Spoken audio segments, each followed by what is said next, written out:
नागपूरला जाऊयात। तेजस मोहतुरे आमचे प्रतिनिधी सध्या आपल्या सोबत आहेत। तेजस, नागपूरमध्ये मतमोजणीसाठी कशी तयारी करण्यात आली आहे?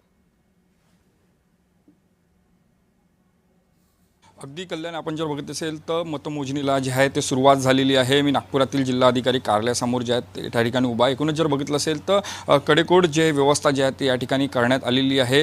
4 टेबलची या संपूर्ण मतमोजणी प्रक्रियेला सुरुवात झाली आहे। 4 टेबलवर जे आहे ते सुरुवात होणार आहे। त्यापैकी 3 टेबलवर 200 तर एका टेबलवर 223 मतमोजणी जी आहे ते होणार आहे। या संपूर्ण संदर्भाने जर बघितलं असेल तर सीसीटीव्ही कॅमेऱ्याच्या नजरेत द्यायचं संपूर्ण जे आहे ते मतमोजणी जी होणार आहे। यासाठी जे आहे ते जिल्हाधिकारी यांनी जे आहे संपूर्ण तपासणी जी आहे ते केलेली आहे आणि पोलीस जे आहेत मोठ्या प्रमाणात जे आहे ते जिल्हाधिकारी कार्यालयासमोर जे आहेत। या एकूणच जर बघितलं असेल तर अगदी सुरुवातीपासून ही निवडणूक जी आहे ते एकूणच जे आहे ते बिनविरोध व्हावी यासाठी महसूल मंत्री चंद्रशेखर बावनकुळे यांनी जे सुरुवातीपासून प्रयत्न केले होते। काँग्रेसने जे आहे या ठिकाणी अतुल लोंढे यांना जे आहे ते उमेदवारी दिली, मात्र भाजपचे ज्येष्ठ नेते राजू पोद्दार या ठिकाणी जे आहे ते उमेदवार होते। एकूणच बघितलं असेल तर 600च्या वरचं मतदान जे आहे ते भाजप घेतल्याचा दावा भाजप करीत आहे। मात्र या संपूर्ण याच्यामध्ये जर मताचे विभाजन सुद्धा भाजपचे होणार आहे अशा प्रकारची प्रतिक्रिया जी आहे ते वेळोवेळी जी आहे अतुल लोंढे यांनी दिली होती।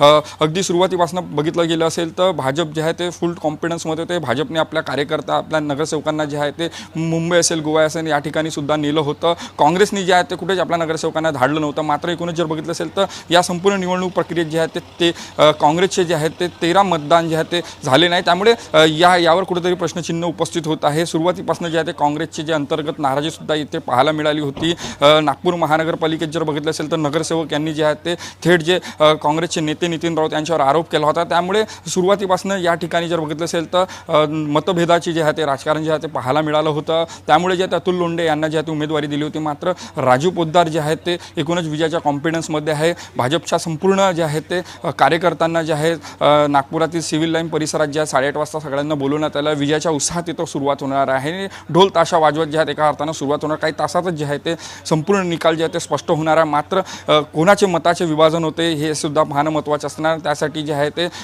संपूर्ण राज्याचे लक्ष जे आहे ते नागपूरकडे लागल्याचे चित्र कल्याणी पाहायला मिळत आहे। तेजस, खरं तर नागपूर हे भाजपचं होमग्राऊंड आहे। राजू पोद्दार यांना नेमकं यावेळी कसं यश मिळतं हे पाहावं लागेल, कारण 11 ज्यावेळी नगरसेवक होते ते तटस्थ राहिले होते। त्यामुळे याचा कोणाला फटका आणि फायदा होईल, काय चित्र आहे?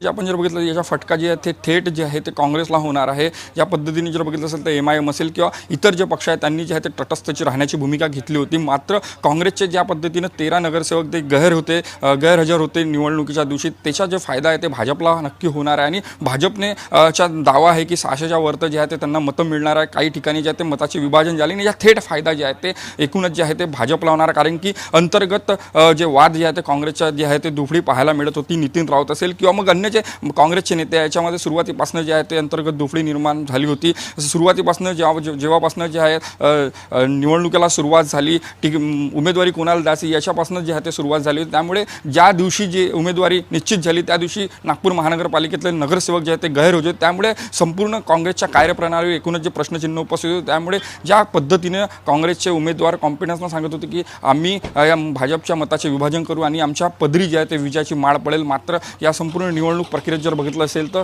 कुठंच अशा पद्धतीची हालचाल जी आहे ते वेग जे आहे ते काँग्रेसच्या निवडणुकीच्या गोटामध्ये दिसले नाही। याच्या पराभवाचा सामना जे आहे ते काँग्रेसला या संपूर्ण करावा लागणार आहे। एकूणच जर बघितलं असेल तर भाजपने त्या पद्धतीची कंबरसुद्धा कसली होती। भाजपचं मत होतं की 600च्या वरतं जे मतं आम्हाला मिळणार। त्यासाठी या निवडणुकीत कोणाच्या गळ्यात जे आहे ते विजयाची माळ पडेल हे सुद्धा पाहणं महत्त्वाचं असतं। मात्र भाजपच्या गळ्यात माळ पडेल अशी शक्यता जी आहे ते वर्तवली जात आहे। नक्कीच सगळीकडे सध्या मतमोजणी केंद्राबाहेर जय्यत तयारी करण्यात आली, त्यामुळे कुणाला नेमकं यश मिळतं हे पाहणं महत्त्वाचं आहे।